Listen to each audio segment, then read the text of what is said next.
palabras de la pensadora feminista Gayatri Spivak, a menos que seamos conscientes de que no se puede evitar adoptar una postura, se adoptan posturas de manera involuntaria.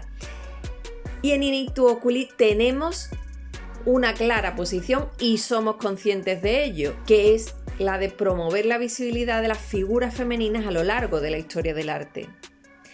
Comenzamos este programa del mes de marzo, mes de la mujer, recordando a la pintora sobre la que tuve la suerte, inmensa suerte, de hablar en mi museo, el Museo de Bellas Artes de Sevilla, el pasado 8 de marzo, llamada María Luisa Puig Gener, y que se hizo presentando las dos obras suyas que han sido adquiridas por la Junta de Andalucía para la colección del museo. Hay que decir que mientras las obras de una mujer X no cuelguen de los muros de una institución pública, esa mujer difícilmente pasará a formar parte de la historia del arte con mayúsculas. Las artistas ganan autoridad cuando pasan a formar parte de las colecciones públicas, cuando las administraciones apuestan por ellas, y también ganan difusión y visibilidad, ¿no?, que se produce cuando están y forman parte de esas colecciones, dado que los museos son los guardianes de la memoria de los pueblos y generan memoria colectiva. Y algo muy importante también, la apuesta por las mujeres, su entrada en ese sistema del arte, por decirlo así, completa puzzle de la historia del arte. Aunque desafortunadamente todavía a día de hoy en muchos discursos museológicos ese puzzle permanece aún incompleto. Pues bien, María Luisa Puig Gener nace en Jerez de la Frontera en 1867, pero su familia se traslada a Sevilla cuando ella contaba unos 23 años de edad. No conservamos, desgraciadamente, fotografías de ella. Cuando investigas a un artista, no actual, obviamente, te llegas a obsesionar un poco con saber cómo era físicamente, porque no la conoces, ¿no? Y el rostro pues dice mucho de una persona, ¿no? De hecho, Luisa Puig Gener es curioso que vive en un momento de máximo auge de la fotografía, cuando son muy comunes aquellas tarjetas de visita, ¿no?, que se hacían en los estudios, buscando esa inmortalidad, ¿no?, de la imagen propia. Puig Gener era discípula de un pintor de exitosa carrera que es José Jiménez Aranda, que es una de las figuras más destacadas de la escuela sevillana en el cambio del siglo XIX al XX. Jiménez Aranda era un pionero de la temática social en España.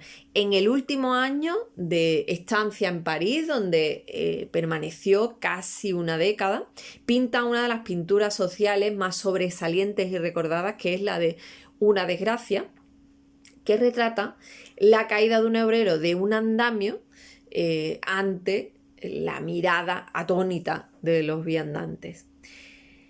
Puig Gener forjó su carrera mediante su participación en los certámenes de pintura locales, nacionales y también internacionales, y cosechó importantes galardones en todos ellos y muy valiosas críticas que, pese a ser mujer, la aclamaban de forma unánime. Las dos obras que se han incorporado al Museo de Bellas Artes de Sevilla son La Riña y Consulta Gratis. La primera es de temática costumbrista, la segunda, la de Consulta Gratis, es de temática social, y si tenéis curiosidad por escuchar la charla completa, ¿no?, está disponible en el canal de YouTube del Museo de Bellas Artes de Sevilla. En resumen, Luisa Puig Gener fue una excelente retratista, cultivó en numerosas ocasiones la temática social, pero tras una prometedora carrera artística que dura en torno a 2 décadas, se hunde en el olvido. Y es que ha permanecido, y esto es muy importante porque ocurre con muchas mujeres artistas, ha permanecido oculta a las miradas del público durante 100 años, con sus obras colgadas de los muros de casas particulares, que, por otro lado, veían en vender estas obras una escasa rentabilidad, porque no las conocía nadie y no han salido al mercado. ¿Cuántas pintoras no habrá en esas mismas circunstancias?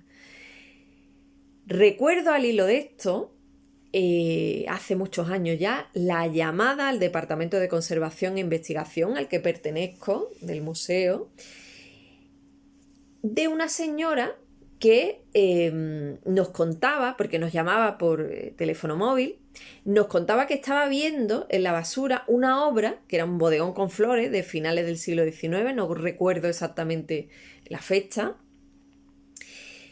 que estaba firmada por una mujer.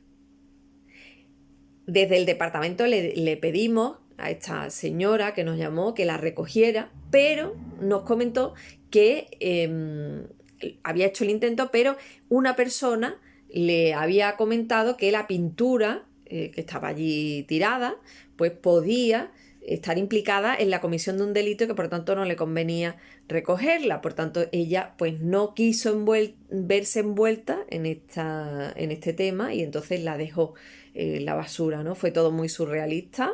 En cualquier caso, pues la obra, si no se la acabó llevando a alguien, pues terminaría sus días probablemente en el vertedero, por desgracia, ¿no?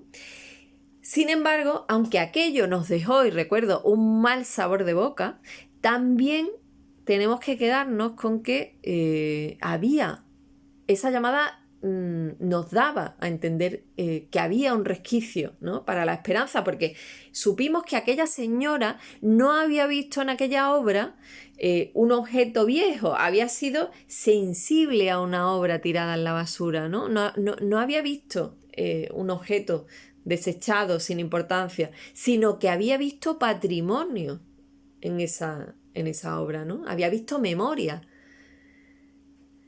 Tenemos la suerte, cambiando de tema, de contar hoy en Inictu Oculi con Paulina Bravo.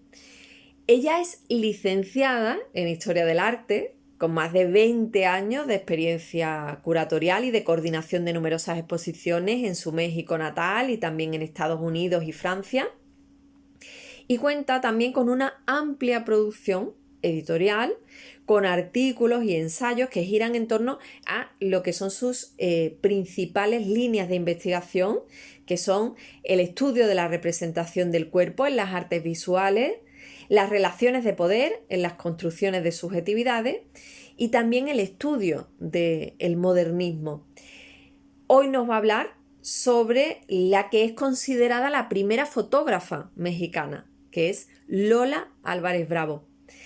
Gracias, Paulina, de corazón, por aceptar nuestra invitación.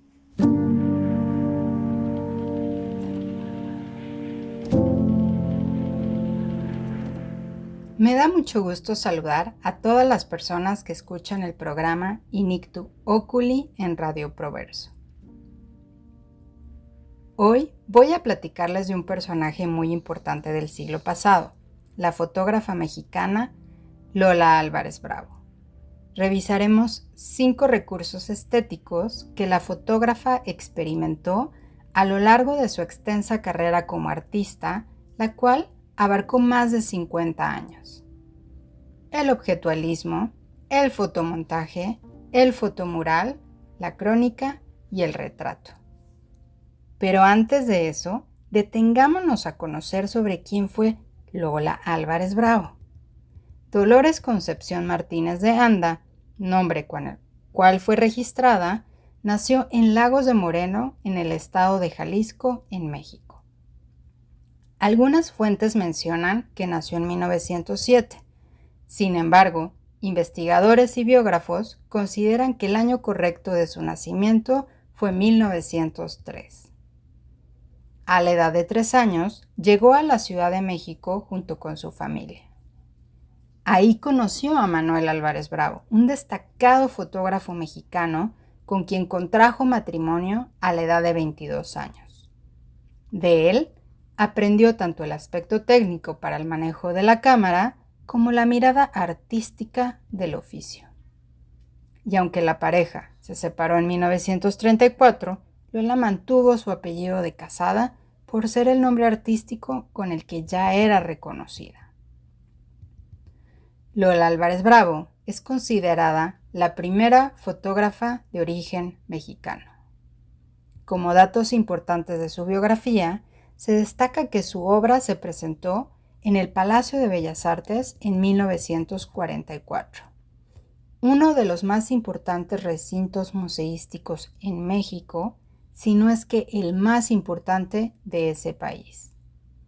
También destaca su rol como jefa del Departamento Fotográfico del Instituto Nacional de Bellas Artes y Literaturas, pues a través de este y en paralelo a su producción artística, logró impulsar la promoción y organización de exposiciones de arte mexicano. Ahora sí, hablemos de sus contribuciones en el campo de la fotografía mexicana. Aunque el principio de su carrera estuvo fuertemente influenciada por el estilo de su mentor, rápidamente encontró valores estéticos propios que la diferenciaron de Manuel Álvarez Bravo.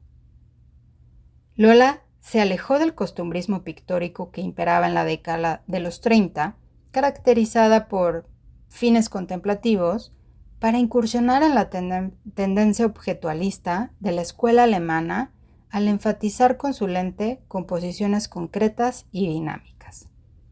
Algunas de sus fotografías muestran un notable interés geométrico por el volumen, los ritmos y las repeticiones de un paisaje urbano cambiante. Posiblemente, ese particular interés surgió de su cercana relación con la fotógrafa de origen italiano, Tina Modotti, o del fotógrafo estadounidense Edward Weston. Un segundo recurso con el cual experimentó fue el fotomontaje. Lola Álvarez Bravo sintió un fuerte interés por la condición humana y el empleo de la metáfora como recurso visual para capturar poderosas escenas como la de los movimientos sociales del México posrevolucionario de las que fue testigo. Con este cuerpo de obra, colaboró con la Liga de Escritores y Artistas Revolucionarios, LEAR, una de las organizaciones culturales más importantes del México posrevolucionario y que fungió como brazo intelectual de la izquierda mexicana durante el periodo de entreguerras. Gracias al empleo de la técnica del fotomontaje, Lola recortaba y superponía imágenes para crear críticas sociales que conseguía al conjugar comentarios absurdos o cómicos a la manera de gesto dadaísta. En otros casos, construía escenas crudas que, por ejemplo, podían hacer alusión al trabajo como una fuerza productiva descontrolada cuyo único objetivo era la acumulación de la riqueza.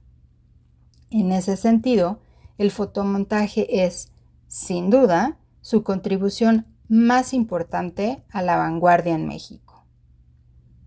Este también la llevó a desarrollar el tercer recurso estético que destaca su obra, el fotomural. Lola Álvarez Bravo creó fotomurales de grande formato para edificios gubernamentales y oficinas corporativas. Los fotomurales eran ampliaciones de los fotomontajes con los que ya había experimentado la fotógrafa, ahora ampliados a una mayor escala que le permitía llevar las escenas de la modernidad a las dimensiones de una obra mural, integrando un gran dinamismo compositivo de un lenguaje típicamente vanguardista como una especie de homenaje al futurismo italiano que exaltaba la modernidad, la velocidad y la tecnología. Entre los temas de los fotomurales destacan imágenes de las primeras vialidades construidas para la circulación masiva del automóvil. Asimismo, pistas de aterrizaje de aviones, como un medio de transporte novedoso característico de la modernidad. También exploró la vivienda y la construcción de edificios modernos, que en la mirada de Lola Álvarez Bravo no se concebían como escenas ordenadas, típicas del estilo de otros fotógrafos de la época como Nacho López o Armando Salas Portugal. En cambio, en el trabajo de Lola podemos encontrar una nota crítica que anticipaba el crecimiento acelerado y desordenado de la urbe en la que se convertiría la Ciudad de México en los siguientes 50 años. Esta mirada crítica y anticipatoria es la que nos lleva al cuarto recurso que empleó Lola Álvarez Bravo en su trabajo, la crónica. La fotógrafa capturó las transformaciones rurales y urbanas de las políticas desarrollistas de aquellos años y, en contraste, enfocó su lente en escenas cargadas de melancolía y desasosiego, especialmente en las precarias condiciones de vida de campesinos y de los pueblos originarios. Finalmente, el último recurso fue el retrato.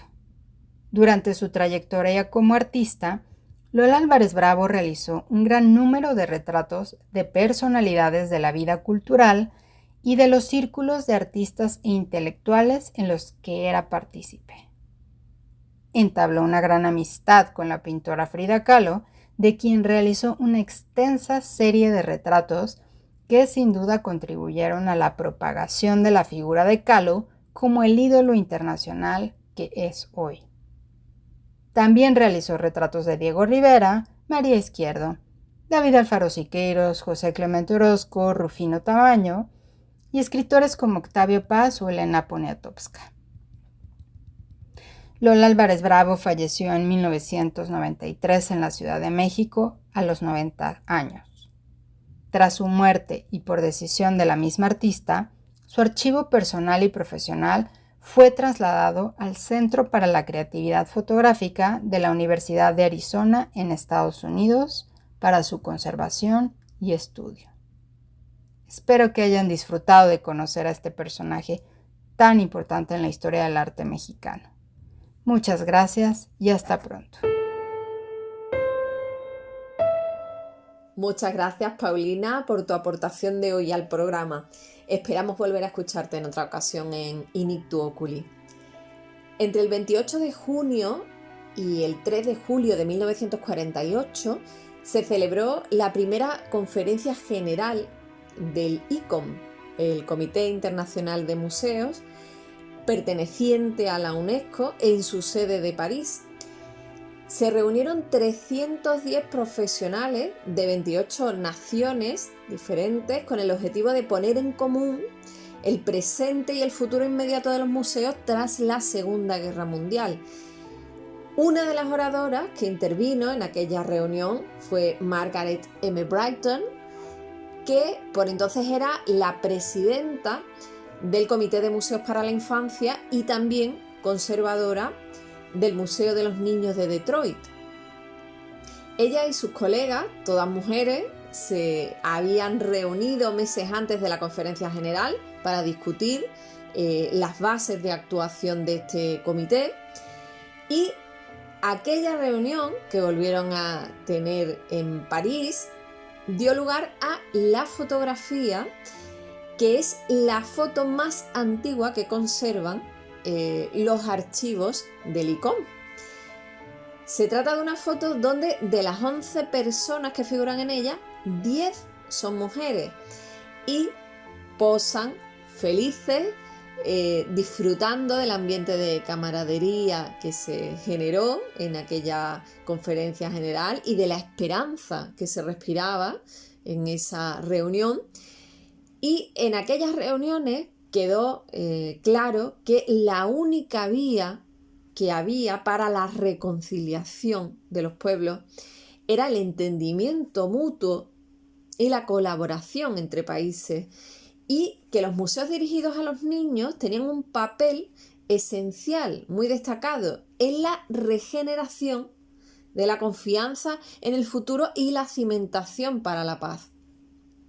El ICOM destaca en su web algunas de las frases que dejó dichas Margaret Brighton en aquella conferencia general, como la de: los niños son verdaderamente internacionalistas, no entienden de barreras, de raza o de credo. Sin embargo, el propio Comité Internacional de Museos solicita la ayuda ciudadana para que aporte datos acerca de esta pionera de los museos educativos de niños, cuya memoria ha desaparecido prácticamente, pese a su gran aportación desde el Comité de Museos para la Infancia. Es cierto que la información que encontramos sobre ella es escasísima, pero podemos decir que en la revista Museum News vemos un artículo suyo de 1961 acerca de la historia del Museo de los Niños de Detroit, para el que trabajó pues casi durante toda su vida. En él habla de la importancia de que las colecciones de ese tipo de museos de niños despierten la curiosidad de los más pequeños y que los motiven sobre todo a aprender. Las salas del Museo de Detroit eran un compendio de geología, paleontología, arqueología y demás ciencias y además que enseñaban acerca de los lugares más diversos del planeta. Había juguetes, maquetas y todo tipo de materiales que eran atractivos a los más pequeños y les ayudaban a comprender ciertas historias, como por ejemplo el surgimiento de la imprenta, la música o la evolución histórica misma. La coordinación con los colegios, señala Margaret Brighton, era primordial, como lo sigue siendo hoy en día. En el artículo podemos también entrever la vocación que tenía esta mujer, ¿no?, de servicio hacia su museo.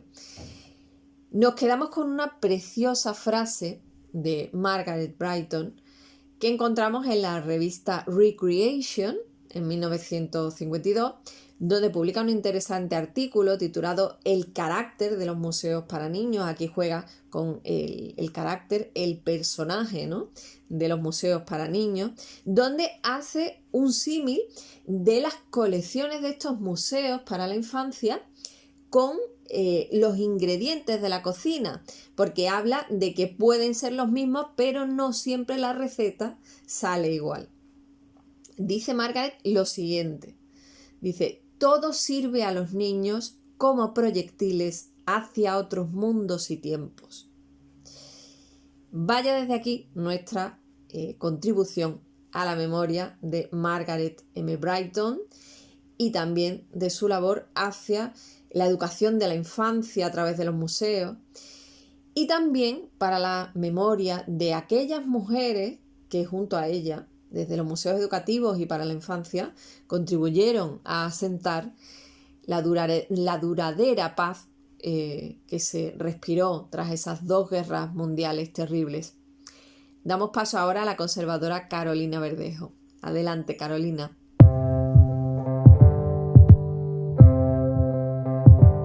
Hola Lourdes, encantada de estar de nuevo en Inictu Oculi. Para el programa de este mes, en el que acabamos de celebrar el Día Internacional de la Mujer y de forma particular en el ámbito de las artes y la cultura en general, quería salir un poco del ámbito de las que son más conocidas internacionalmente hoy en día y que suelen pertenecer especialmente a los epicentros artísticos del ámbito francés y americano, con París y Nueva York, como sabemos, a la cabeza. Y bueno, casi como quien tira un dardo al mapa, ha ido a parar a Oslo, en la península escandinava, donde también hay mujeres reescribiendo la historia del arte, y lo han hecho casi al mismo tiempo que otras como Linda Nochlin en los años 70 en Estados Unidos, o en nuestro país, por ejemplo, Estrella de Diego desde los 80. En la capital noruega se originó un movimiento cultural y político clasificado como radical, llamado Los Bohemios de Cristianía, al que perteneció la artista Oda Krog, una artista que nace con el nombre de Ottilia Pauline Christine Lasson en el año 1860 y que fallece en 1935. De ella me ha sorprendido que aún hoy en día lo que mayor difusión ha tenido fuera de las fronteras escandinavas especialmente, sea para referirse a su vida personal. Una vida personal que, por otro lado, sirvió de modelo para romper los convencionalismos de la época, ya que fue una mujer que se divorció y que perteneció además a un grupo de bohemios intelectuales que reaccionaron contra el acomodado mundo burgués. Y es sabido, gracias a una estupenda entrevista que le hacen a la historiadora noruega Anne Wistrom, que fue precisamente este aspecto lo que motivó a esta historiadora a escribir un libro sobre la trayectoria artística de Oda y no referida a su vida personal. Oda Krog fue alumna del conocido pintor noruego Christian Krog y su trayectoria pictórica se enmarca dentro del neorromanticismo o simbolismo. Expuso en el Salón de París de 1903 y también en diversas ediciones del Salón de Otoño.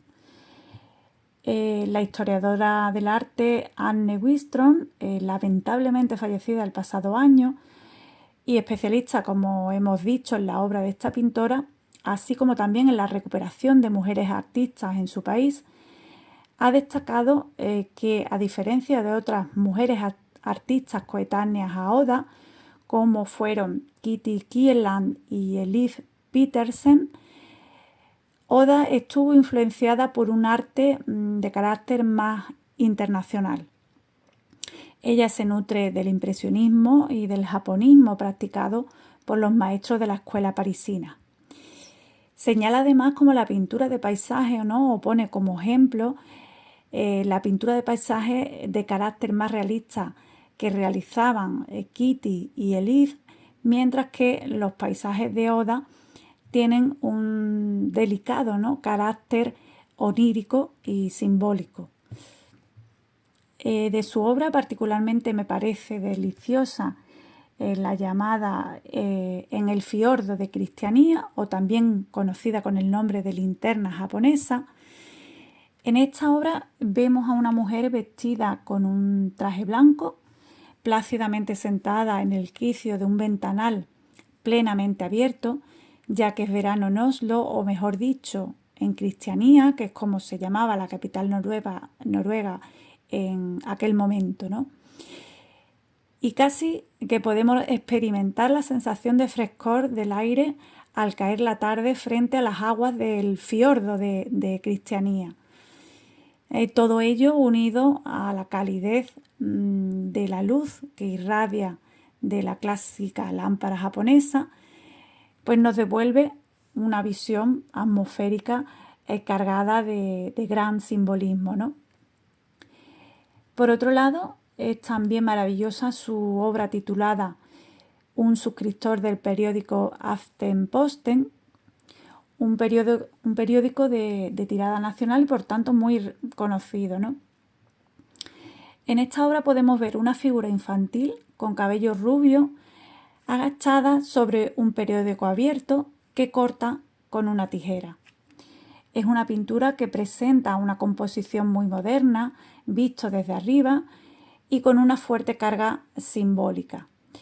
Podría tratarse perfectamente de un asunto de carácter reivindicativo y publicitario, No es una escena de carácter maternal o incluso bucólica, como quizás correspondería a las más habituales en este tipo de asuntos, pictóricos donde aparecen figuras infantiles.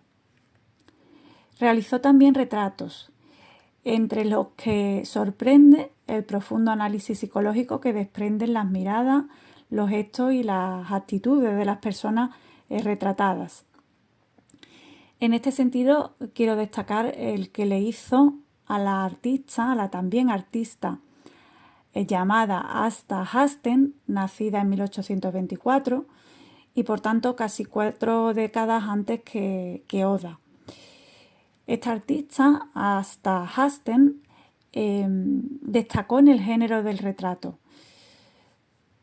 Es muy interesante el aspecto de esta artista pintando a otra artista y sobre todo el acercamiento de Oda hacia una de las mujeres más importantes en la historia del arte noruego. Especialmente por estar dentro del movimiento feminista, ya que Asta además fue la primera mujer noruega en poder hablar en público, así como también la primera en formarse profesionalmente como pintora. Los retratos que realizó esta artista, Asta Hasten, son realmente fascinantes.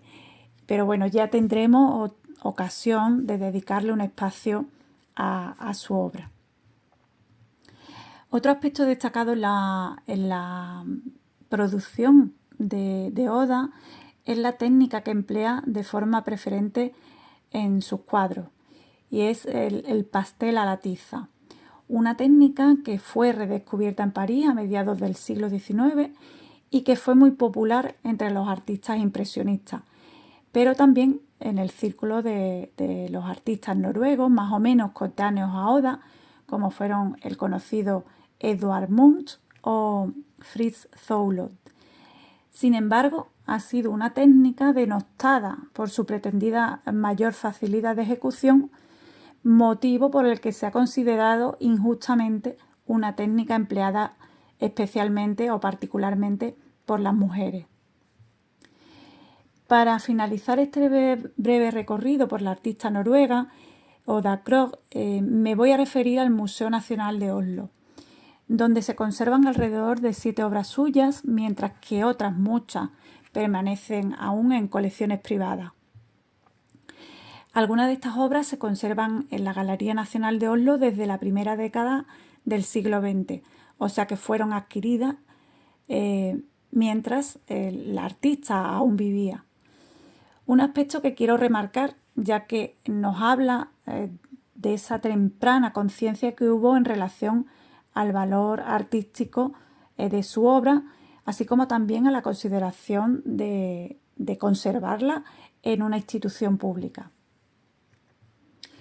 La Galería Nacional Noruega se funda en 1836, una década después que la National Gallery de Londres, y por tanto dentro del arco cronológico de los museos y las galerías de pinturas que se fundan en Europa y Estados Unidos en esas mismas fechas del 800, el siglo por antonomasia de los museos, ya que, parafraseando a Walter Benjamin en la obra de los pasajes, todos los periodos históricos tienden a desarrollar prototipos arquitectónicos derivados de su espíritu más genuino, y por tanto el gótico lo hace con la catedral, el barroco con el palacio y el comienzo del siglo XIX con su inclinación, dice, retrospectiva a empaparse del pasado con el museo. Este museo estuvo ubicado primero en el Palacio Real de Oslo hasta 1882, cuando se traslada a un edificio de ladrillo de estilo historicista, un lenguaje arquitectónico, por otro lado, común entre los edificios de museos construidos en aquella misma época. Posteriormente, desde 2005, esta galería, el Museo de Arte Decorativa y Diseño, el Museo de Arte Contemporáneo y el Museo Nacional de Arquitectura se fusionaron con el Museo Nacional de Oslo, que desde 2022 se ubica en un edificio de nueva construcción. Un edificio de nueva construcción que se debe al arquitecto alemán Klaus Schubert. Y bueno, un aspecto que me parece muy importante en un proyecto arquitectónico de esta magnitud es la manera en la que el propio arquitecto se refiere a la importancia que tiene la elección de los materiales de construcción, que deben, según él mismo señala, resistir el paso del tiempo para que el edificio pueda envejecer con pátina y dignidad. Con este objeto se han utilizado materiales sólidos y naturales como la pizarra, el bronce, la piedra caliza, el roble y el mármol.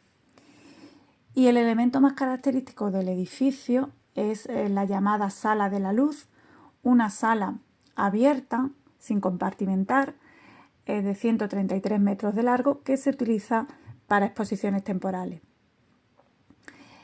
La pared exterior de esta sala está formada por paneles de vidrio de mármol de diferentes tamaños, Y este material, el vidrio de mármol, permite la entrada de la luz del día, pero no es completamente transparente. Este material, el vidrio de mármol, consiste en láminas de mármol de 4 milímetros de espesor, laminadas entre dos láminas de vidrio. El arquitecto Klaus Schubert ha expresado que quiere que la imagen mental del Museo Nacional sea la de un templo. Ese templo lo concibe en el Salón de la Luz, que se encuentra en la cima de una montaña noruega, que es la parte del edificio revestida de pizarra, como el Partenón en la cima, ¿no?, de la Acrópolis de Atenas. Sin duda, toda una declaración de intenciones que pone de manifiesto la magnitud del proyecto y su proyección visual y simbólica, casi como si se tratase de un faro en el perfil urbano de la ciudad. Y bueno, me despido ya con el deseo de que tengáis un bonito inicio de primavera. Un fuerte abrazo.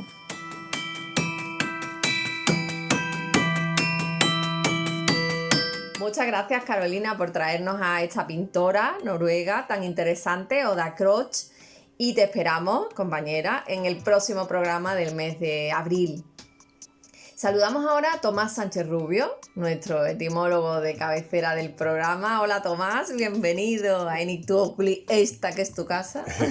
Hola, ¿qué tal, Lourdes? Pues nada, encantadísimo de estar aquí en este programa 41 y bueno, como siempre, pues querría darte la enhorabuena por este contenido tan interesante que mes a mes pues introducen, ¿no?, en este espacio. Es un programa especial, ¿no? Con él prácticamente abrimos la primavera y estas vacaciones tan deseadas, ¿no?, por tanto ciudadanos y ciudadanas que pueden dedicarlo pues a lo que ellos crean mejor, tanto a ver las procesiones en diferentes localidades como para viajar, ir a la playa, al campo, etcétera. Pues sí. Y bueno, pues un saludo también y mi enhorabuena a todas las compañeras, ¿no? Mercedes, Carolina y María José.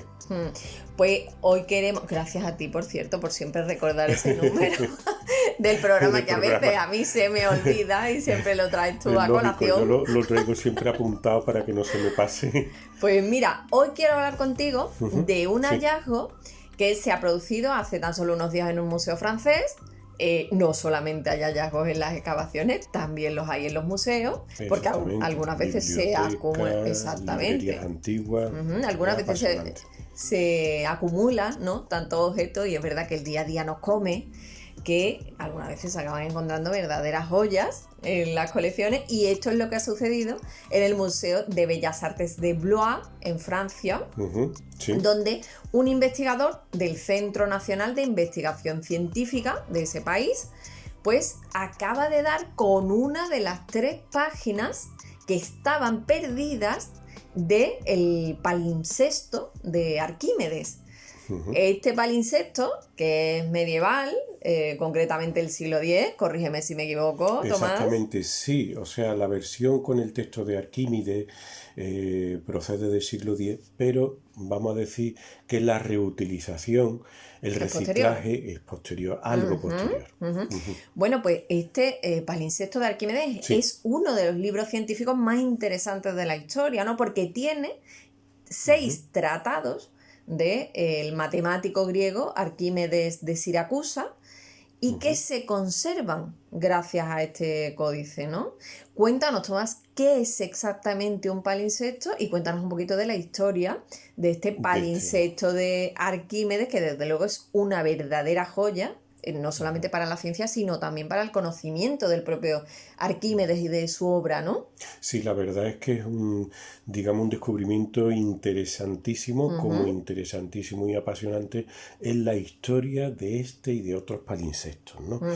Mira, empezando por la definición de lo que sería este término, ¿no? Pues si acudimos al diccionario de la Real Academia, pues nos dice que un palimpsesto es un manuscrito antiguo que conserva huella de una escritura anterior borrada artificialmente. En esa breve definición está perfectamente explicado, ¿no? Y es que efectivamente se trata del resultado de raspar o lavar un pergamino con el fin de eliminar el contenido original a fin de que este soporte pueda ser utilizado de nuevo. Cuando el borrado o el raspado no se completa adecuadamente, en ocasiones podrá advertirse el texto original a través de técnicas con luz ultravioleta o mediante un análisis u observación más o menos profunda. El caso es que se trataba esta de una práctica habitual en la Edad Media. Los pergaminos fabricados con piel animal y extremadamente caros se reutilizaban con frecuencia. Para ello se raspaba o lavaba el texto original y se escribía uno nuevo encima. De ahí procede literalmente la palabra palimpsesto, que significa borrado para volver a escribir en griego. Y es que este término palimpsesto proviene del latín palimpsestus, pero este a su vez del griego palimpsestos, un término formado en primer lugar por el adverbio palin, que significa de nuevo, otra vez o hacia atrás, y la raíz del verbo psao, con psi, al igual que la palabra psige en griego, que es espíritu o alma, ¿no? El verbo psao significa raspar o borrar. O sea que significa literalmente palimpsestos, grabado nuevamente o raspado de nuevo. Una pregunta, Tomás. Sí. Lleva P, ¿no? Exactamente, debe llevar P. Es incorrecto que no se escriba con P y con la M. Digamos que ya sabes que la nasal en contacto pues con la B o la P en español, pues se convierte en M. Lo que era una N se convierte en M. No ocurre como con la palabra psicología, por ejemplo, que está admitido ese... Se ha desechado, claro, exactamente, esa PS inicial se admite que se quede reducida a S. Y bueno, otras palabras del castellano formadas con este palin, lo digo como curiosidad, ¿no? Pues por ejemplo tenemos palíndromo, ¿no? Refiriéndose a aquellas palabras o frases que se leen igual hacia atrás y hacia adelante, como son todo curiosidades muy, muy simpáticas, ¿no? Anita lava latina. Si lo vemos desde el comienzo hasta el final o al revés, pues el contenido es el mismo. También la palingenesia, que une la palabra génesis como nacimiento y se refiere al renacimiento o regeneración, o la palinodia, palín más ode, que significa canto, indicando una retractación o canción que se entona de nuevo para desdecirse de algo. Bueno, y en cuanto a este palimpsesto de Arquímedes, en griego el palimpsesto tu Argimede, es el nombre por el que se conoce comúnmente, como hemos estado diciendo, a un palimpsesto, o sea, un texto antiguo escrito sobre otro anterior en pergamino, formando un códice que originalmente era la copia en griego de diversas obras del antiguo y genial matemático, físico e ingeniero siracusano Arquímedes, que vivió en el siglo III. Y bueno, el caso es que el palimpsesto, que contiene una copia de parte de su obra, como diremos seguidamente, no fue escrito hasta el siglo X por un escriba anónimo. Pero el caso es que en algún momento entre el siglo XII y el XIII, el manuscrito fue desatado, rascado y lavado, se dice que con zumo de naranja, o sea, borrado de una manera rudimentaria, junto con otro manuscrito en pergamino. Las hojas de pergamino fueron dobladas por la mitad y reutilizadas para copiar un texto de carácter litúrgico de 177 páginas, de manera que cada página del escrito antiguo se convirtió en dos de este texto religioso dedicado a salmos y oraciones piadosas. O sea, algo tremendamente curioso, la verdad. Muy curioso. Y bueno, concretamente en este palimpsesto de Arquímedes se pueden encontrar copias de diversas obras del matemático griego, efectivamente, una sobre el equilibrio de los planos, las espirales, la medida del círculo, la esfera y el cilindro, los cuerpos flotantes o el método de los teoremas mecánicos, además de un texto muy curioso que es el Ostromagium, un original rompecabezas de disección compuesto por 14 piezas que forman un cuadrado. O sea, un juego matemático, la verdad, tremendamente curioso. Además, este palimpsesto también contiene discursos de otros autores, por ejemplo, del político ateniense Hipérides, del siglo IV a.C. También tiene un comentario de Alejandro de Afrodisia sobre la obra de Aristóteles y algunas de otras obras, etc. Respecto a Arquímedes, bueno, podríamos enumerar muchísimo de sus descubrimientos, de sus inventos. El pobre murió durante el sitio de Siracusa, que tuvo lugar 214-212, cuando fue asesinado por un soldado romano, a pesar de que existían órdenes de que no se le hiciera ningún daño. Y bueno, por hablar de alguna anécdota acerca de su vida, pues bueno, es el famoso, quien entonó el famoso grito, según dice la leyenda, de Heureka, o sea, Eureka, ¿no? Heureka, que es el pretérito perfecto del verbo heurisco, encontrar, ¿no? O sea, lo he encontrado. Al descubrir, mientras dicen, ¿no? Mientras se bañaba, se daba un bañito. Cómo medir el volumen de objetos irregulares mediante el desplazamiento de agua, o sea, lo que sería el principio de Arquímedes. Sí. Esto le permitió verificar que la corona del rey Hierón II de Siracusa era efectivamente de oro puro. Qué curioso. Y a partir de aquí, pues nada, el principio de Arquímedes sobre la flotabilidad y la densidad, ¿no? Pues muy curioso. Hay más palimpsestos famosos, ¿no, Tomás? Exactamente, Lourdes. Si quiere, hablamos otro día del que se conoce como Codex Nitriensis, en el que se encuentra en la Biblioteca Británica de Londres, con textos homéricos de Euclides o incluso con textos del Evangelio de Lucas.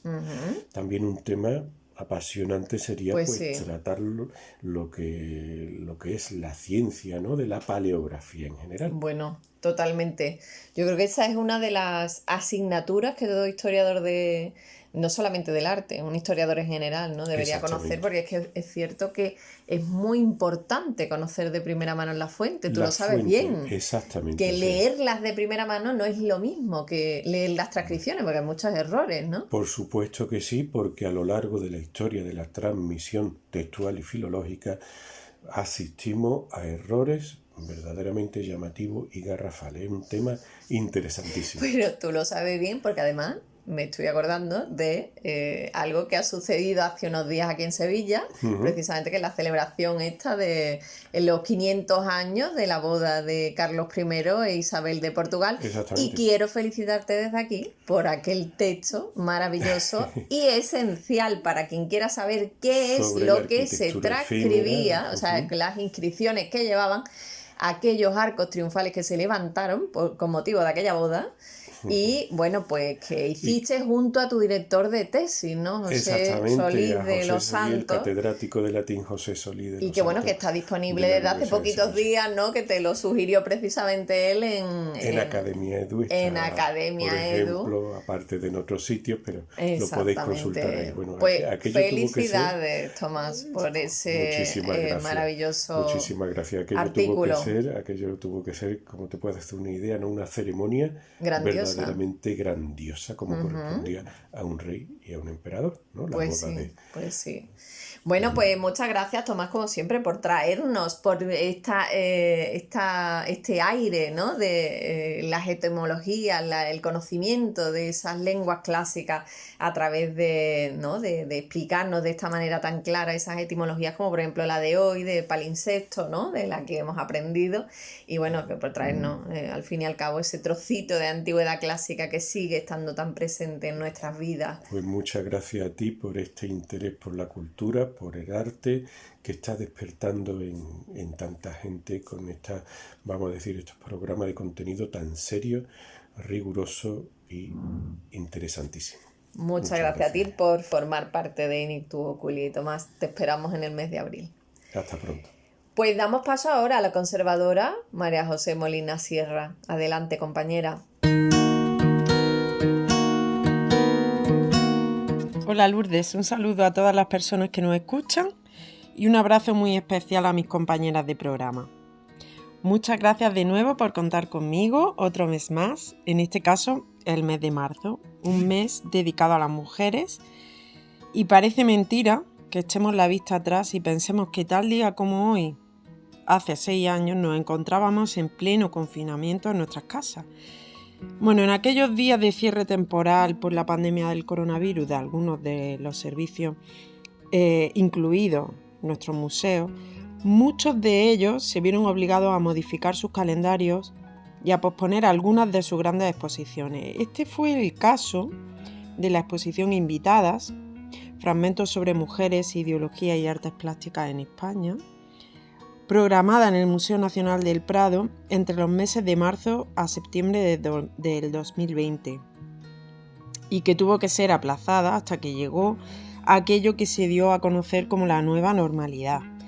Bueno, ese momento llegó y la muestra fue presentada por su director, don Miguel Falomir, como la apuesta más ambiciosa del Museo del Prado hasta la fecha por dar visibilidad a las mujeres tanto en su condición de artífices como de sujeto de la pintura.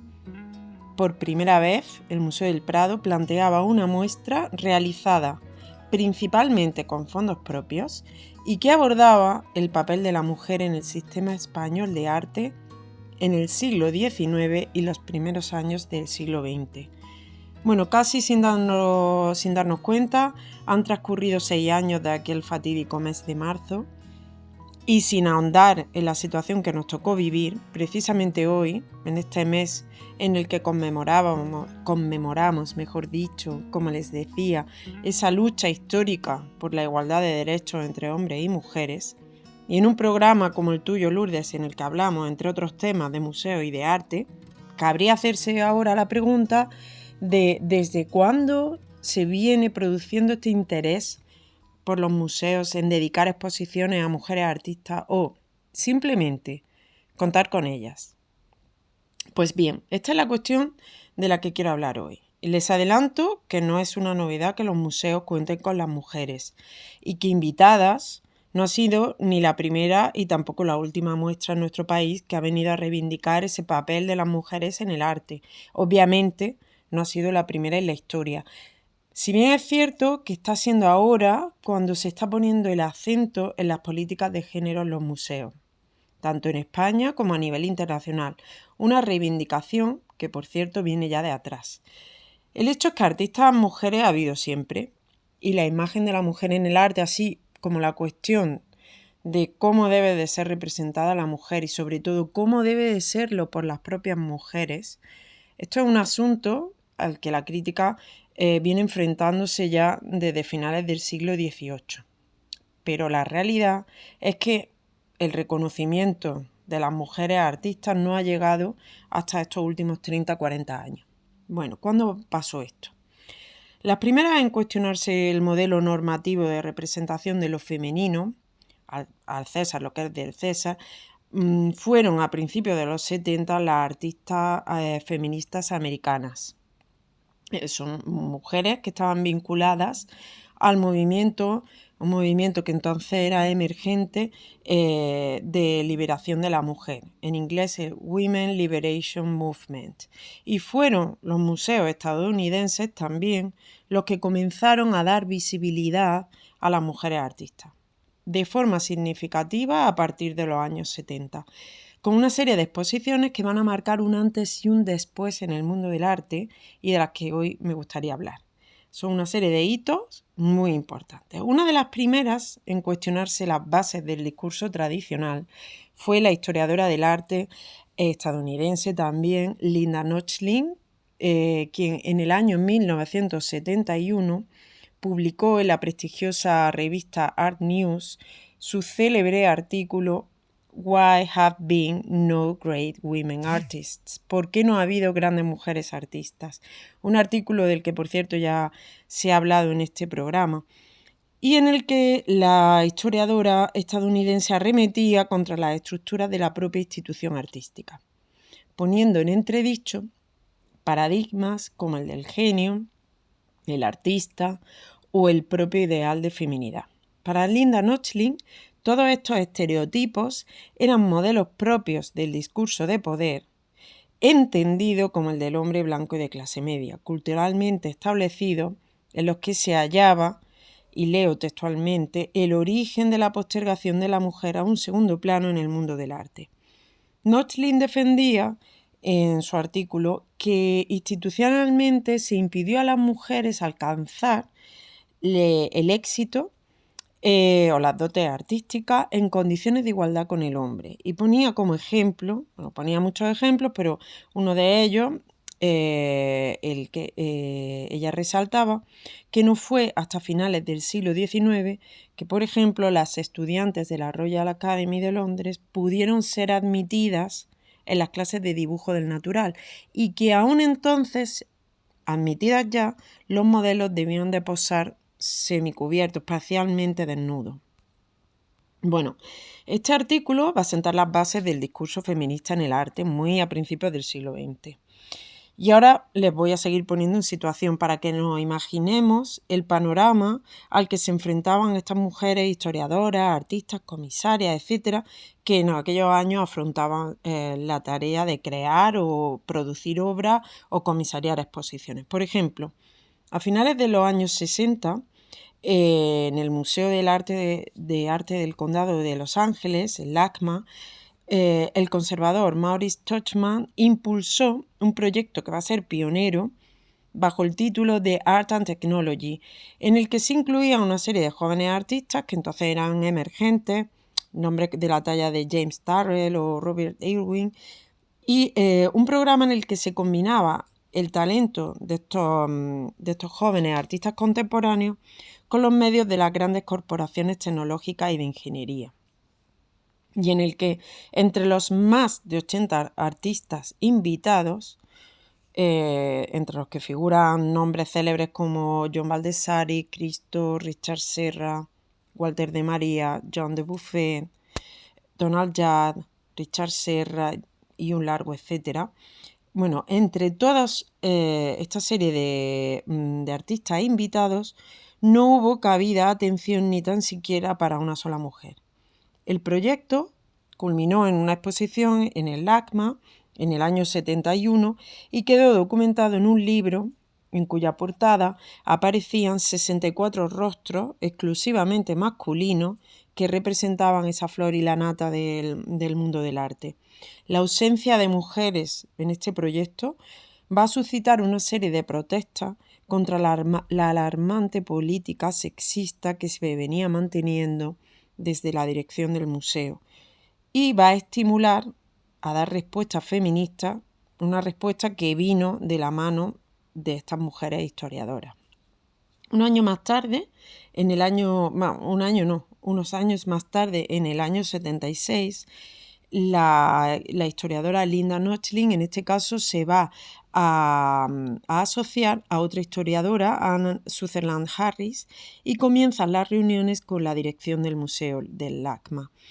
Ellas se habían propuesto llevar a cabo una gran exposición que va a ser fruto de la primera gran investigación sobre un grupo de mujeres artistas, más de 80, de 12 países diferentes, entre Europa y América, y que abarcaba desde el Renacimiento hasta el siglo XX.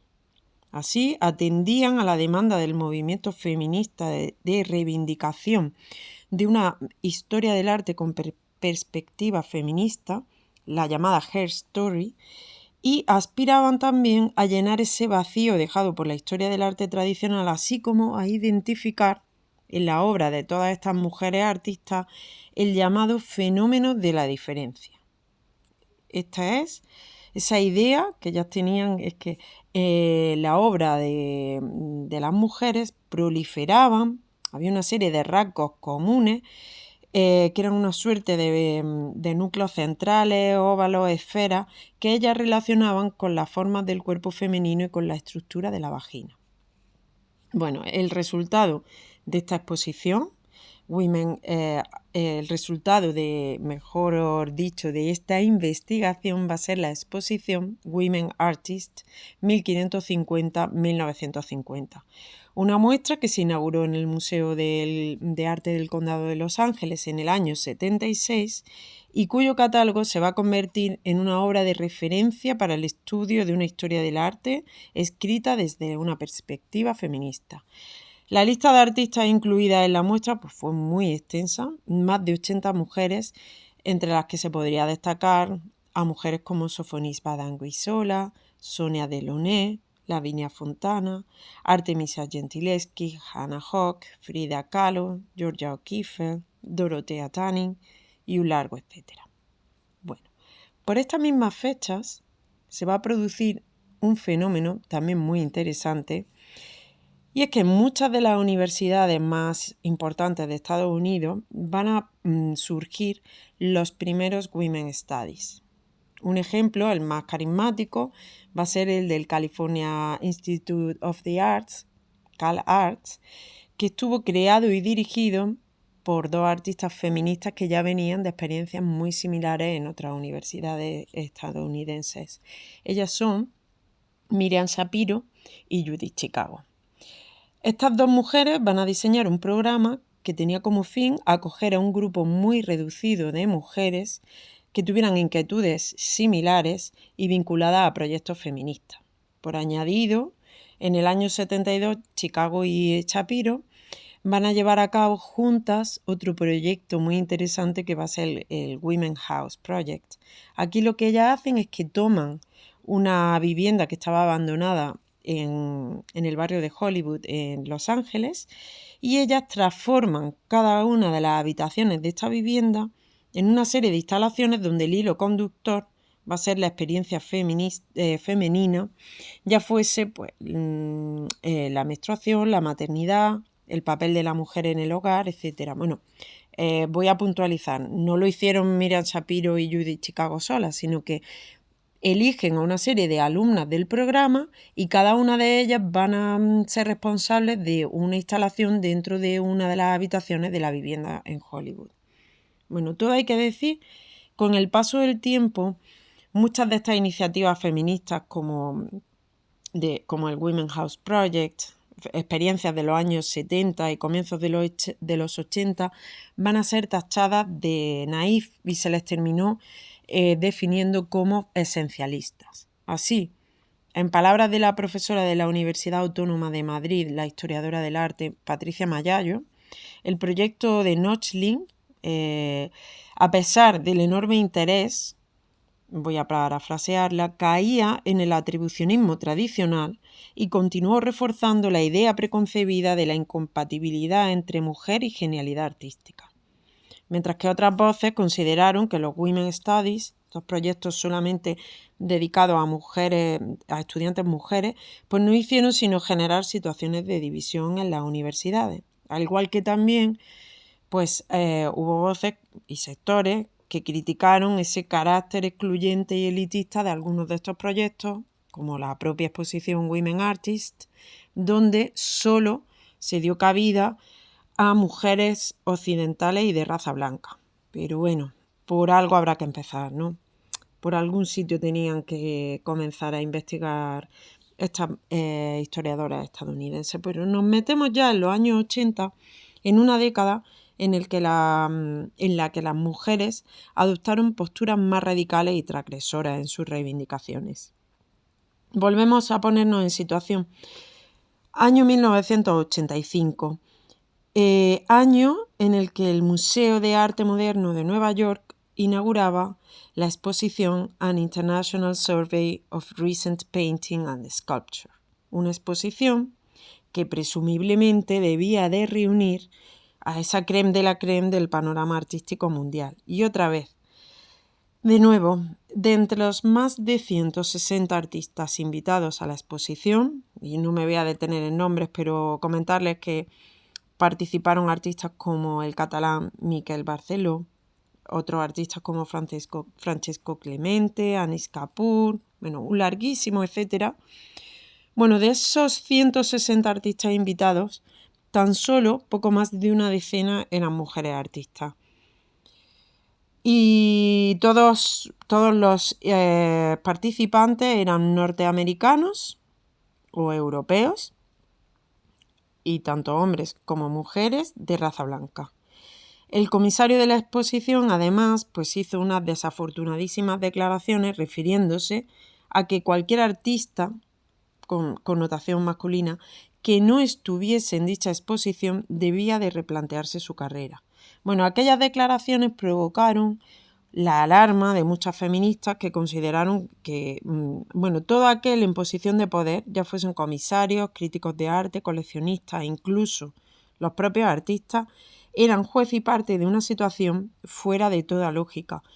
Pronto, un colectivo de mujeres artistas anónimas, que se dieron a conocer como las Guerrilla Girls, van a poner en la picota a todas estas personas, haciendo públicas las alarmantes estadísticas que mostraban la escasa presencia de mujeres artistas en los museos y en las galerías de arte. Así, van a surgir los primeros pósters con los que las Guerrilla Girls empapelaron las calles del Soho de Nueva York en el año 1985. Mediante actos que ellas mismas definirán como terroristas, en las que aparecen cubiertas con máscaras de gorila para denunciar el sexismo y el racismo del mundo del arte, las Guerrilla Girls comienzan a hacerse presentes en el panorama artístico. Mire, en el año 89, por ejemplo, se les deniega una subvención de la Public Art Fund de Nueva York y ellas deciden solitas alquilarse los espacios publicitarios de los autobuses de Nueva York y están dispuestas a denunciar la escasa presencia de mujeres y a denunciar que los museos quedan reducidas a los desnudos que se muestran en las obras de arte. Así es cuando aparece la famosa odalisca de Ingres, que aparece cubierta con una máscara de gorila, que va a servir de telón de fondo para la consigna de las Guerrilla Girls, que dice "Do women have to be naked to get into the Met Museum?" Leo en español, menos del 5% de las artistas en las secciones de arte moderno son mujeres, pero un 85% de los desnudos son femeninos. Este cartel se va a convertir en un hito de ese espíritu transgresor posfeminista de los años 80. Bueno, en los 90 en Estados Unidos van a ser la Women's Action Coalition, la coalición de mujeres en acción, va a ser quien siga reivindicando mediante acciones esa escasa presencia de las mujeres en el mundo del arte. Ellas en el año 92, el 24 de junio del 92, el día de la inauguración de los nuevos espacios del Museo Guggenheim en el Soho de Nueva York, van a llevar a cabo una acción de la que ya he hablado yo en este programa, que tuvo como objeto denunciar que de los 5 artistas que participaban en la exposición inaugural, 4 eran hombres y de raza blanca. Y únicamente había una mujer artista invitada, que de hecho había sido una invitación en el último momento a la artista francesa, hoy sí que lo digo, Louise Bourgeois, a la que se le había añadido pues, un poco por aquello de acallar las voces que reclamaban más diversidad. Bueno, minutos antes de la apertura en el exterior del museo se van a dar cita a una serie, un gran número de personas movilizadas por la coalición de mujeres en acción y por las Guerrilla Girls, que se van a manifestar con pancartas. Y en este tema, como ya he hablado en el programa, no me extiendo, pero sí he considerado muy oportuno traerlo a colación en esta ocasión porque desde luego yo creo que hoy más que nunca y con la que nos está cayendo, sin duda hay que recordar lo difícil que ha sido el camino que hemos recorrido hasta llegar al momento actual. Un momento pues, muy interesante en el que vemos cómo los grandes museos se preocupan por cuestiones como ofrecer nuevas lecturas de las colecciones o la propia reordenación de las mismas, siempre pensando en ofrecer discursos más inclusivos en los que las mujeres artistas tengan protagonismo, ese protagonismo merecido, creo yo. O vemos también cómo se organizan reuniones científicas, congresos, conferencias, becas, en las que se especializan los museos en estudios de género. En fin, vemos museos comprometidos con la igualdad y con esa finalidad de dar visibilidad a las mujeres. Frente a los que todavía hoy se cuestiona si es necesario o no estas llamadas políticas de igualdad en los museos, yo vuelvo a repetir como siempre que lo tengo claro. Ha sido precisamente gracias a la voluntad de instituciones culturales como el Museo del Prado, con proyectos como Invitadas, y gracias sobre todo a la lucha de muchas personas implicadas, mujeres, la gran mayoría de los casos, implicada en que ese desequilibrio entre los hombres y las mujeres en los museos se vea de alguna manera matizado, pues ha sido gracias a ellas que podemos ver la situación en la que estamos ahora. Pero no debemos cantar victoria, como también digo, porque todavía queda mucho por hacer. Lourdes, ya termino despidiéndome, porque este tema sabes que me apasiona. Despidiéndome hasta el mes que viene, encantada de haber participado de nuevo en este espacio radiofónico que diriges con tantísimo acierto. Y bueno, no me queda más que enviar un fortísimo abrazo de nuevo a todos los oyentes, a las personas que nos escuchan y a mis compañeras, por supuesto, de programa y a Tomás. Un saludo, hasta la próxima. Muchas gracias, María José. Te esperamos en el siguiente programa en el mes de abril. Y damos paso ahora a la profesora Mercedes Páez. Adelante, Mercedes.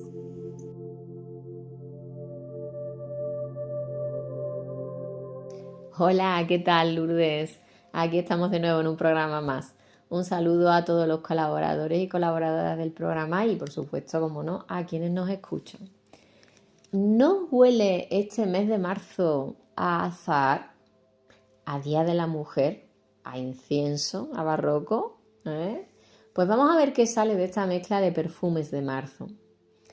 El barroco, como ya sabréis, es ese periodo del arte en que la imaginería tuvo un gran auge y en el que magníficos escultores crearon con sus manos maestras tallas policromadas que alcanzarían la cumbre del arte y de la devoción. De la imaginería del barroco podríamos destacar aquí en Andalucía dos grandes escuelas, la escuela sevillana por un lado y la escuela granadina por otro. Ambas se caracterizaban pues, por un gran realismo, gran expresividad, una carga religiosa importante, pero bueno, eso era lo que mandaban los cánones de la época. Lo que sí es cierto es que unos pequeños matices distinguen ambas escuelas. En la escuela sevillana podríamos decir que se observa un naturalismo muy evidente, un gran realismo en la representación de la anatomía, una policromía que busca lo humano en lo divino. Ejemplo de ello son las creaciones de Juan Martínez Montañés, de Juan de Mesa, de Pedro Roldán y cómo no mencionar a la hija de este último, Luisa Roldán, esa magnífica escultora sevillana, nacida en 1652, de la que ya se ha hablado en emisiones anteriores en Inictu Oculi. Yo creo que afortunadamente podríamos decir que Luisa Roldán sí es ya conocida por todos. Ha dejado de estar sumida en la oscuridad del olvido. De hecho, en el Museo de Bellas Artes de Sevilla podemos disfrutar de la contemplación de una de sus creaciones, esa encantadora Virgen de la Leche modelada en terracota policromada. Por otro lado tenemos la escuela granadina. En ella podemos ver una policromía quizá más suave, un tratamiento de las imágenes que podríamos definir como más idealizada, más mística. Como representantes de esta escuela, pues podríamos mencionar a Alonso Cano, a José de Mora, a Pedro de Mena y, igual que en el caso de Roldán, aquí tenemos las hijas de Pedro de Mena, Andrea y Claudia de Mena, nacidas en 1654 y 1655 respectivamente. Aunque he encontrado por ahí documentos que también menciona una hija bastante más joven que estas dos, que realizó alguna obra también escultórica, que era Juana de Mena. El caso es que las hijas pues trabajaron en el taller de sus padres, como era habitual en la época. De hecho, Pedro de Mena también trabajó en el taller de su padre Alonso de Mena. Esta costumbre pues les permitía, por un lado, formarse en el oficio y por otro, pues también contribuir a la economía familiar, ayudando a sacar adelante los encargos que recibían. Tanto Luisa Roldán como las hermanas de Mena, de las que también, por cierto, se ha hablado en otro programa de Inictu Oculi, son del barroco, como ya os he comentado, pero podríamos preguntarnos, ¿han sido las primeras mujeres escultoras? Pues fijaros que no. Rebuscando por ahí, he encontrado a mujeres como Propercia de Rossi. Esta escultora nació en Bolonia en 1490, estamos hablando ya de Renacimiento, antes que el Barroco, y llegó a ser tan destacada en el arte de la escultura que el propio Giorgio Vasari la incluyó en su libro Le Vite, donde recoge las vidas de los mejores arquitectos, pintores y escultores italianos. Llega a decir de ella, y leo textualmente: joven virtuosa, no solo en las cosas domésticas como las demás, sino en infinitas ciencias que no solo las mujeres, sino todos los hombres la envidiaban. Aunque también he leído por ahí que mencionaba de ella que era una rara avis. Claro, ¿cómo no iba a ser una rara avis? Las mujeres estaban para estar en su casita haciendo labores domésticas. Entonces, que una mujer esculpiera era raro. Y también algún que otro comentario ya más peyorativo. Claro, no podía faltar la peguita. Parece ser que desde joven Propercia demostró sus capacidades artísticas y su virtuosismo, y el hecho de pertenecer a una familia boloñesa bien posicionada socialmente. Hay constancia de que el padre era notario, de la madre parece ser que no se sabe nada. Esto posibilitó que pudiese acceder a estudios poco habituales para las mujeres. Hemos de tener en cuenta que en esa época se esperaba de las mujeres de buena posición social, claro está, porque el resto tenían que trabajar como todo ser humano, que supieran bordar, pintar, bailar y algunas otras cosillas más. Propercia de Rossi pudo formarse en las artes y estudiar en la universidad. Y en este punto hago un inciso. Cabe destacar que en esa época, y hasta relativamente hace poco, la mujer tenía prohibido asistir a estudios superiores. Tenían vedado el acceso a la universidad.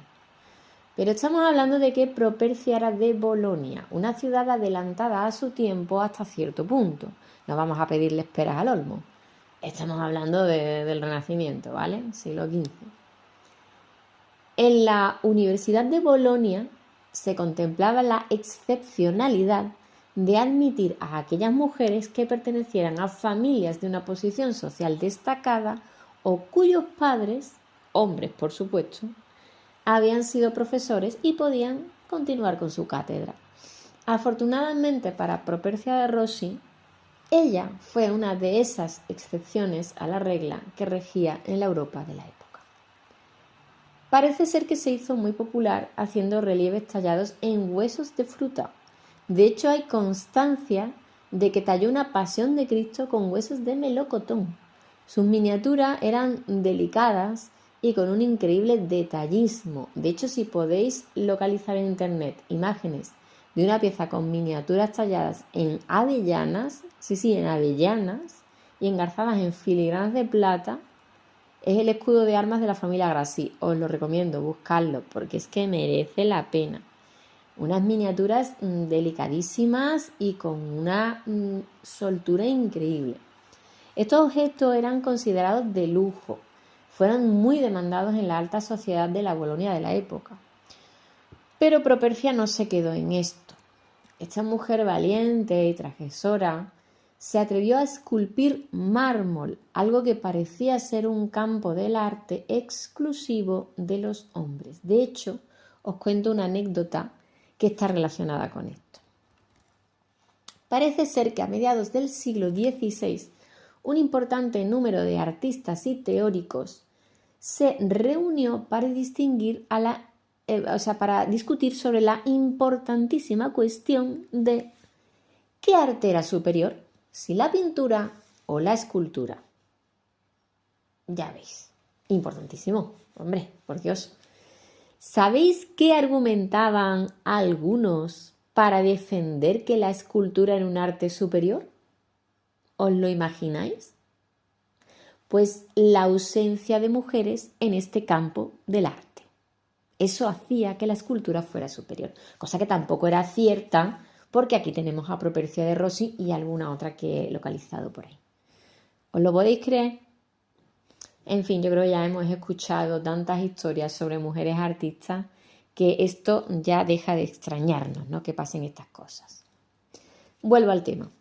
Como decía, Propercia tiene la valentía de transgredir las reglas imperantes y se dedica plenamente a la escultura en la primera mitad de ese mismo siglo XVI.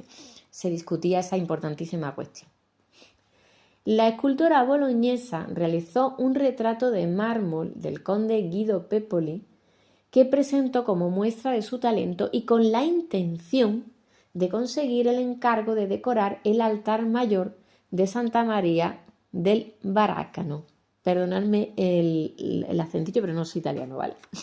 Y afortunadamente ganó ese concurso en el que lo más probable es que fuera la única mujer. O sea, yo me lo imagino, todos hombres y ella la única mujer. Y aún así lo ganó. Pues ole ahí por Propercia. Más tarde participaría en las obras de la Basílica de San Petronio en Bolonia. En los libros de cuentas de la obra consta que Propercia de Rossi debía de esculpir 3 sibilas, 2 ángeles y 2 bajorrelieves, uno donde representara la visita de la reina de Saba a Salomón y otro con la escena del patriarca José y la mujer de Putifar. Bien, este último relieve, el de la mujer de Putifar con José, se conserva en el Museo de San Petronio de Bolonia y podemos verlo en internet, así que buscarlo. Podréis ver que la escultura representa la escena en el que el patriarca José, tras ser seducido por la mujer de Putifar, que era un capitán de la guardia del faraón que lo compra como sirviente, huye mientras ella, con el torso descubierto, lo agarra por los ropajes. Vemos una composición ágil, con ropajes ondulantes y sobre todo la valentía de, siendo mujer, representar un desnudo, el de la mujer de Putifar. Esta creación está considerada como la primera obra escultórica firmada por una mujer para una iglesia occidental, además de ser ella, Propercia de Rossi, la primera mujer en esculpir cuerpos desnudos, al menos que se sepa. Ojo, todo esto es que se sepa, que de lo que no se sabe, ojalá se supiera. Según algunas fuentes, la escultora trabajó en las obras de la Basílica hasta 1526, año en que la abandonó. Parece ser que el propio Vasari apunta a una especie de, como diríamos hoy, mobbing, propiciado por el artista Amico Aspertini, rival de la escultora y yo diría que envidioso de su maestría. Otras fuentes señalan que podía haberse quejado de Propercia, se podría haber quejado de percibir menores honorarios que los artistas hombres compañeros de ella, cosa que no es de extrañar, y que eso sembraría el disgusto entre sus compañeros hacia ella, haciendo que finalmente pues abandonaran la obra. Sea como fuere, acabó su última etapa haciendo grabados, cosa que también realizó con gran éxito. La fama de esta escultora se extendió por toda Italia hasta el punto de que el propio Papa Clemente VII quiso viajar a Bolonia para verla personalmente. Pero he aquí que Propercia de Rossi murió antes. En algunos documentos podemos leer que murió sola, pobre y antes de cumplir los 40 años de edad en 1530. Vasari llegó a afirmar que en su misma ciudad, y ahora leo textualmente, la consideraron durante su vida como uno de los mayores milagros de la naturaleza. Y, ya dejo de leer textualmente, aún así, parece que la historia se repite como en otras tantas mujeres artistas. Tuvo un triste final que encima fue enfatizado por esa historia a medias que dejó a las mujeres artistas sumidas en la oscuridad del olvido. Pero, como queda claro, esto está cambiando. Yo espero que en algún momento aparecerán los libros de historia en los que las mujeres y los hombres artistas compartan las páginas de igual a igual. Espero que os haya gustado la historia y, como digo siempre, hasta la próxima.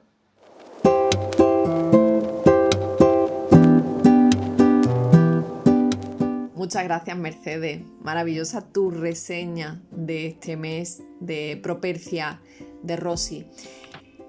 Oscar Wilde, que no se caracterizaba precisamente por su talante feminista, sino todo lo contrario, dejó dicha esta frase: el único deber que tenemos con la historia es reescribirla.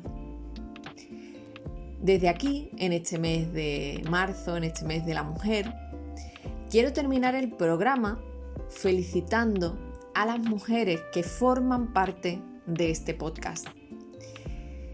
A Inma Ferrero, Inma J. Ferrero, que hace posible que In Ictu Oculi salga a la luz cada mes y que fue la chispa que lo inició todo. A Mercedes Páez, que cada mes nos contagia esa pasión desbordante por hacer justicia a esas mujeres que quedaron varadas en la orilla de la historia del arte. A Carolina Verdejo, que con su versatilidad, con sus conocimientos, nos ofrece una visión completa y enriquecedora del mundo de los museos. Y finalmente a María José Molina, que a través de sus rigurosas biografías de creadoras no solo tenemos la oportunidad de conocerlas mejor, sino que con ellas también les hace justicia y las saca de las sombras. A todas vosotras, compañeras, amigas, muchas gracias por hacer posible este programa y por hacerlo crecer mes tras mes. Y a todos ustedes que nos escuchan, que tienen la generosidad de asomarse a In Ictu Oculi cada mes, un saludo y gracias por estar ahí.